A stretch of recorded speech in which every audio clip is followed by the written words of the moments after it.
Yeah, I've been chanting. I've been doing my Hopi chants and my songs. I've been just sitting here for like the past 2 hours. Yeah, I got up really. It's 4:23. Yeah, I got up very, very early today. And it was just like, I was rejuvenated. You know what I've noticed? Is that if I don't eat enough throughout the day, eat enough. Your boundaries are something. Truly, they are something. But like, I've noticed that if I don't eat enough, I wake up like a lot. I wake up a lot because I'm hungry. So maybe some of these things of, spiritual attacks and witchcraft, maybe they're just a story too we can let go. And maybe it's just a spirit call. And maybe it's your body just telling you need to eat. Because the more nutritious the food I eat, the less meat I eat. Of course, I haven't been eating meat for a long time. But just even fish, just the less of the stuff I eat. Even just eating less. Well, I've never really been an eating person. Yeah, I've never really been an eating person. But like, I just like live on fruits and vegetables. And I feel so much happier. Like, I actually feel happier. I'm onto this agricultural stuff. I'm onto this agro-processing, agriculture stuff. I'm onto this stuff. I'm really fucking onto this stuff because I'm telling you, we need to eat healthy. We need to eat well. I'm not really interested in giving up my coffees. Oh my God, I'm not really interested. Rwanda has the best coffee. Rwanda has the best coffee. They put ginger in their coffee. They put ginger. Yo. It's so spicy. It's so it's so it's so it's so it's so They have some good coffee. Okay, so now, mammy corns roll, mammy corns roll. Yeah, I should stop yelling. It's 4:26 in the morning, and I'm yelling. Okay. Thank goodness I live in the jungle and I don't really have neighbors. I can walk around naked and nobody sees me and I can just live my Zulu life. Oh my God. Okay, sorry. I had to kind of I had finished my meditation, so I thought, let's have a conversation. But before having a conversation, I wanted to drink my teas. I'm drinking my coffees. Fancy coffees, fancy life, fancy God. From abundance I come, in abundance I remain. Oh yes, all day long. How could we ask for anything less? Why would you want to even ask for anything less? I'm sorry. Say what now? You want to go and ask the universe that is so vast that keeps rebirthing itself for just a little bit? I'm just a little bit. Who do you think you're fooling? You're jealous that you can't ask for more. You're just damn jealous with your envy and your madness of the head because you really can just go to the universe and go, oh, egoic story down. I don't even know who I am. I don't even know what I'm doing here on planet Earth. I'm just damn confused. I'm confident. Just tell the universe this. I'm damn confused. Put your forehead on the ground or even put your forehead on the tree and be like, hold on to the tree and be like, tree, wisdom for money. Please. Money comes from trees. Wisdom for money. Put my forehead on a tree. The tree will give you wisdom. You'll get an idea. Money doesn't come from the sky. It's not fucking mana. Like, who are these people? How low is this consciousness? Money doesn't come from the sky, right? Money comes from cutting down a tree and processing the tree into paper, right? The physical money that we're still holding, right? Right. For a goods or services rendered. So you can't just get money out of the sky because you pray a lot. Huh? What? It doesn't make sense. This idea does not make sense. I am praying. I am giving it up to an entity outside of myself. Oh my goodness, I am praying. Oh, I have faith. Welcome to Church Wall Street. Yeah. Welcome to Church Wall Street. Yes. Welcome to Church Wall Street. Yes.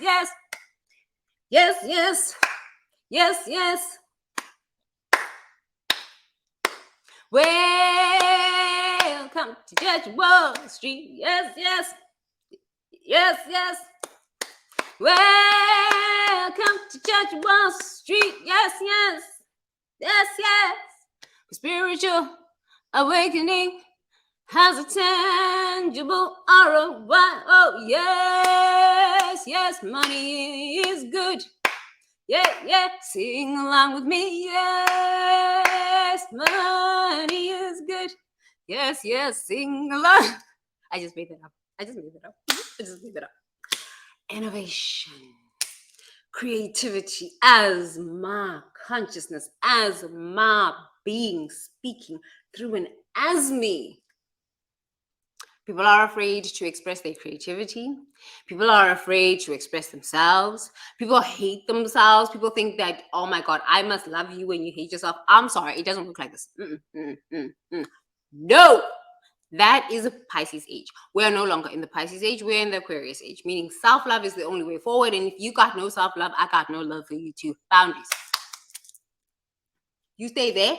You love yourself. I'll teach you how. That's the American marketing thing. The American marketing thing is, I have an amazing life. In 5 steps, I can show you how to have an amazing life, and I'll teach you how. Because everybody wants to be told what to do, told what to think, told what to eat. It's a sheep eating sheep. I figured this out a long time ago. Welcome. Look at this beauty. Look at God's grace as me. It's just, she's back. I needed to take a rest. I was downloading so much information. It just like literally, like my brain was like I felt like I was getting my brain fried. Yeah, it was 7 years of intense stuff, man. I was just like, by the time I got to the end of this, it's like, I was like, no, I'm not going to make it. And just damn moving to Hippieville with my Tantra people. Honestly, I really like my Tantra people, but I just, out of my stuff.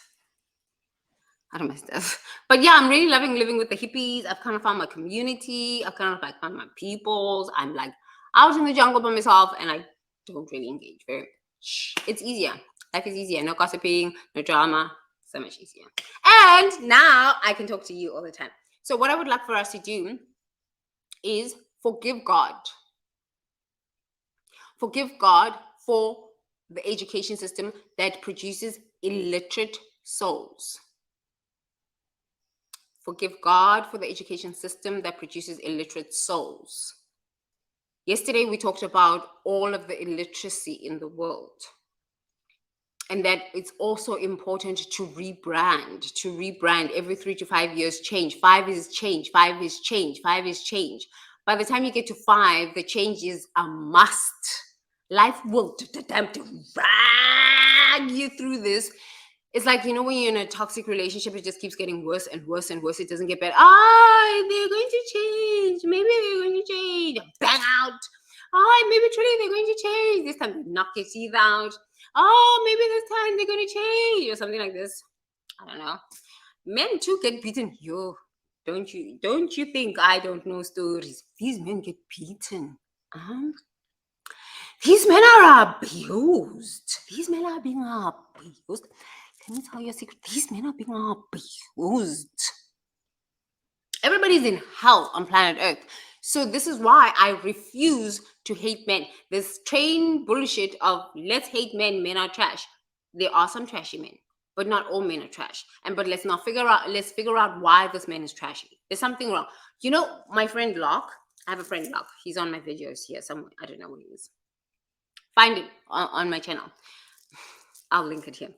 10:43. Okay. So he ran a camp. It's called Rainbow Gathering.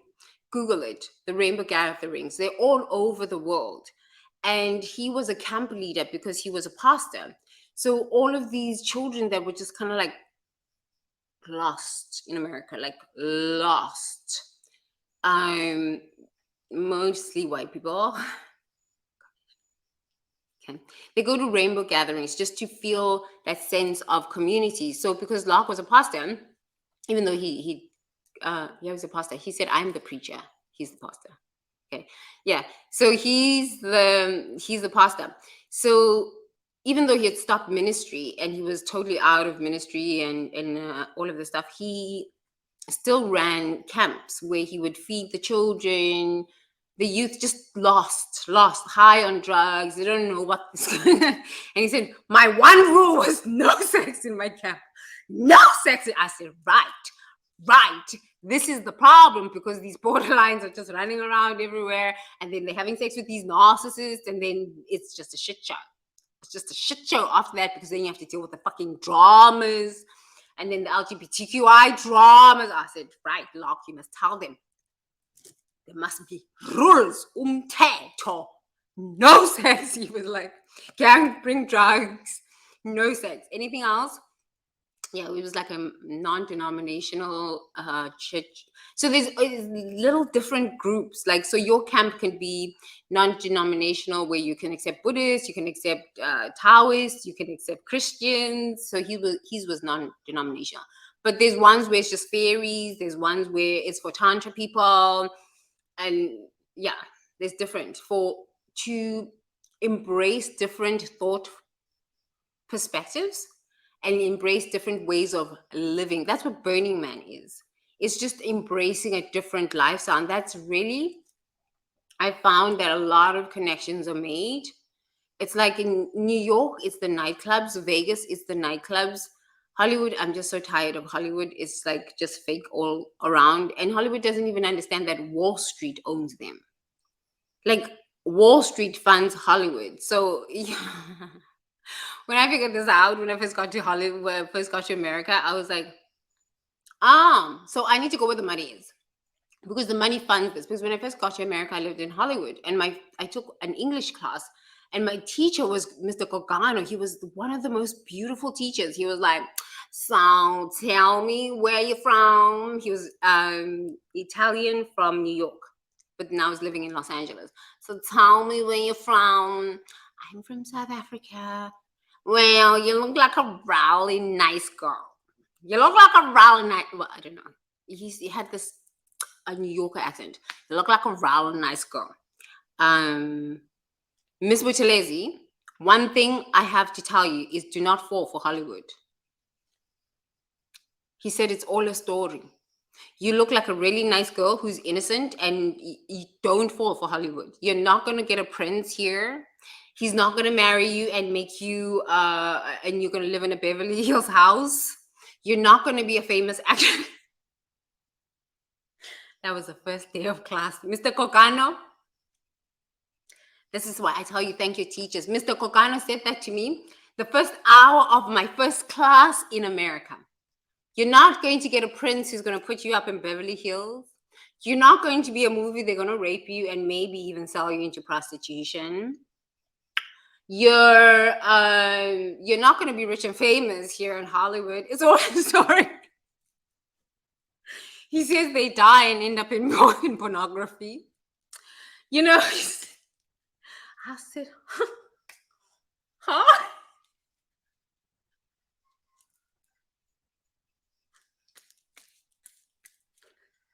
Just like that. Just like that. That man was my guardian angel. Because my husband also used to tell me these things, right? So I used to go to these castings. I went to these castings for a month, but my husband was always there. My husband was always there. He never would let me go by myself. He would even go with me into the casting. I'm like, no, I can do the stuff myself. He's like, no, you don't understand the industry. I've been in this industry for a long time. And then after a month, I just figured out it was total bullshit. And I was like, okay, I think I'm going to get focused on this thing of going to school. And I think I'm really going to go and work in finance like my dad. My husband was like, thank God the light turned on. And then when I got to class to take my first English class, Mr. Kokana said, you speak perfect English. I don't even know why you're in this class. But I think I can tell you this. It was a creative writing class. I can tell you this. Don't fall. It's all a story. He burst my bubble. That was the end of becoming a Hollywood star. I was 22 years old. 22 years old. He burst my bubble for becoming a Hollywood star. He just told me he was a screenwriter, a retired screenwriter, and he was teaching creative writing classes. I said, okay. See, you must listen to your teachers. Your teachers will tell you stuff. So with that being said, and thank you to Mr. Kokano, and thank you to my mother for being a teacher, and thank you to all the teachers of the world and the healers of the world. I love the teachers and the healers of the world. Thank you so much. And the business people of the world. Thank you so much. Listen to your teachers. Okay? Please listen to your teachers. Some of your teachers, I don't know, they come in different shapes and sizes. But the education system is awful. And if your children are not getting really good education system or a really good education experience, the first thing is to acknowledge that and say, I am really angry. I didn't get a good education. I've got these degrees. I've got all of this rubbish and it's not working. Okay, I'm hella angry about this, right? You can say this. You are allowed to say this. God, I'm really angry about this. I thought it was going to work and it didn't work. I'm really angry. Don't suppress that. The reason why our lives are such a mess is because we repress this stuff and we just feel awful. We just carry around this heavy guilt and this heavy like sadness. I didn't succeed at this. It's not true. It was just a deviation. This way. It's not going to work down that way. You know, for me, it was a month in Hollywood. I have a husband who's totally fucking connected. He's been in Hollywood for all his career. Hollywood. It's like, it's easy to manage this, but are you willing to take the mental hit?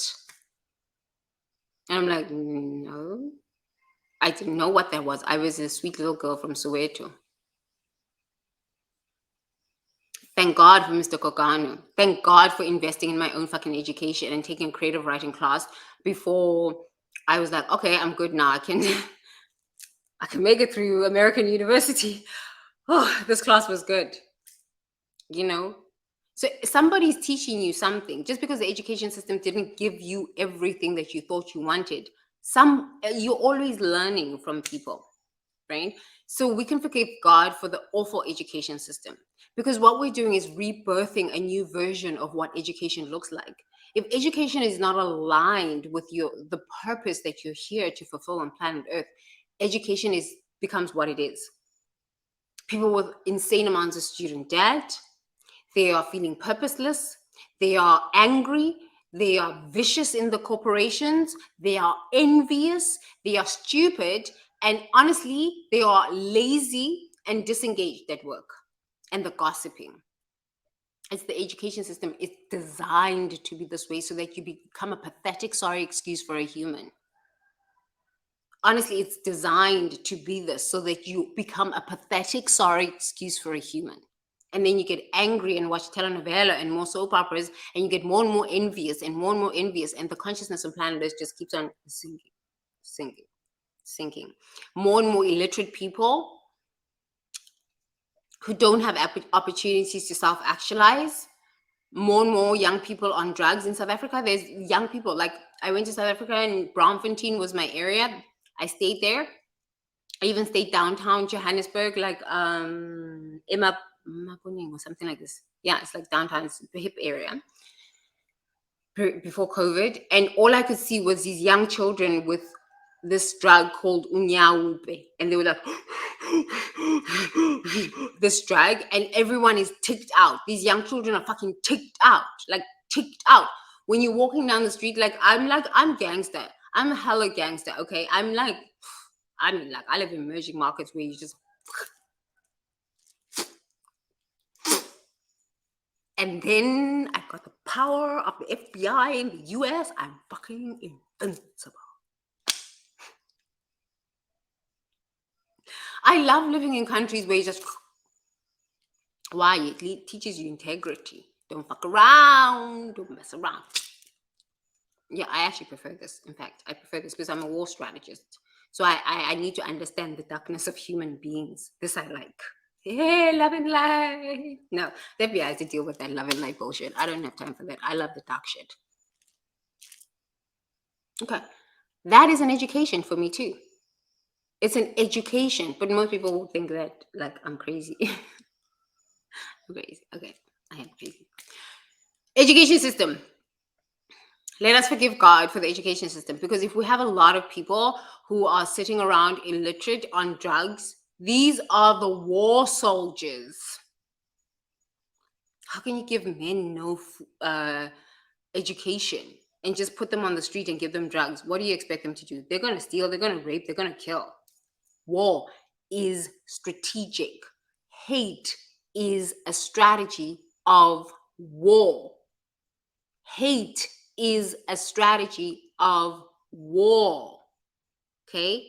Drugs are a strategy of war. Illiteracy is a strategy of war. If people cannot read, they vote for things that don't make sense. They sign things that don't make sense. They agree to things that don't make sense, and they give them drugs. And once a person is drugged up and they've signed their name to something and they've agreed with their mind, and they give them a gun and they say, go shoot, there you go. Hate is a strategy of war. A lack of education that makes people think, critical thinking. That's why all my videos have questions. On the Future Gen Leaders app, questions, because I don't care about telling you what to think. You already have so many ideas about what life is. I just care to question. Where did you get this idea from? Who planted the seed in you? Because when we can figure that out, we can figure out the magic that is inside of you and actually what you're here to do on planet Earth, so you can stop being a damn envious, jealous, stupid, dumb, sorry excuse for a human. Because this is what they've designed this to be, to have a lot of bots. And I am not sorry to use this languaging. Tony Robbins taught me that. Thank you, Tony Robbins. He's a great shaman. Honestly, he's a very fucking powerful shaman. He uses languaging like that's provocative right in the middle of a sentence. You're like, what the hell? But the brain gets used to the monotony. It's like these monotonous speakers who have no life. Yes. Welcome to Church of Wall Street, where what? Spiritual awakening has a tangible ROI. No more of this giving it up to Jesus. No more of this giving up to a mystic or fucking any church thing. If I'm not saying please don't go to churches, go to your churches, enjoy, but understand what's going on here. Understand the education system is rigged. In America, they pass children. You can just pass even if you don't know how to read, like because they need the money. They need the money. They get a certain amount of money every single year from the government. If they pass these children do not know how to read. They do not know how to read for comprehension. American children. And now you're bringing in people from war as asylum seekers who don't know how to read and write either. It's a recipe for disaster. It's a recipe for disaster. Let's forgive God for the education system. The education system is awful. We have to acknowledge that. We have to acknowledge what is truth right now so that we can rebirth a new vision of what an education system looks like, where children are free to do whatever they want because we innately know what we came here to do. I don't force my children to do anything. I have a curriculum. In 3 months, we have to be here. I am the leader here, okay? We're all focused right now, okay? Army general, my soldiers, let's walk together. We need to be here in 3 months. How you get there, I don't really care. If you want to do math for a whole week and finish your math assignments for 3 weeks, okay, I don't really care. Do whatever you want. If you want to do your drawing assignments for a whole week or 2 weeks and not focus on your math and not focus on your English or your science, I don't really care. Do whatever you want. At the end of 3 months, I need all my assignments done. I need all my homeworks done, and I need it real. So that when you take a vacation, I can see how far you've come. And so I can design a curriculum that will help you move from where you are now to where I need you to be in the next 3 months. But I don't actually tell my children what to do. I just give them, here's your curriculum. You need to be done with this in 3 months. Because I'm raising leaders, not sheep, who have to be told what to do, told what to think, told how to do it. No. This is slavery. No. Let children just figure it out. My children are smarter than me. The ancient souls. They're smarter than me. I just know where I need them to be. And then I just let them figure it out. I mean, like, do whatever you want. In my school, it's like, do whatever you want. I don't care. My children know this. I'm like, do whatever you want. I don't care. And now they've started it. When I tell the 4-year-old, hey, come here. No, no. She can't say, do whatever you want. I don't care. The other ones are like, do whatever you want. I don't care. Teacher just wants her work, but do whatever you want. I don't care. But we can't do whatever we want on Dharma Day. Dharma days, nobody does whatever you want. Teacher Timby, Army General, at the front. Let's forgive God for the education system. It's not your fault. Oh my God, it's not your fault that you feel like you failed. You feel like it didn't work out. You didn't have the best career. It's not your fault. Okay, it's not your fault. Forgive God for the education system. Forgive God for the education system. Forgive God for the education system. Forgive God for the education system. Forgive God for the awful education system. Forgive God for the awful education system. And maybe you'll figure out a way to birth something new that will actually be a part of the new civilization. Yes? I love you long time. Metta. In through the nose, out through the mouth. In through the nose, out through the mouth. May I be happy. May I be peaceful. May I be liberated from all ignorance. May I be liberated from all suffering. May all beings be happy. May all beings be peaceful. May all beings be liberated from all ignorance. May all beings be liberated from all suffering. Togos, togos, togos. Sadhu, sadhu, sadhu. Be happy, be happy, be happy. Bobby! Visionaries! Welcome to Church of Wall Street. Welcome, welcome, welcome. Welcome to Church of Wall Street. Welcome, welcome, welcome. With what? Spiritual awakening has a what? Tangible ROI. We're getting paid to live my purpose. I am paid to live my purpose. Bye, bye, bye, bye. Come on, go.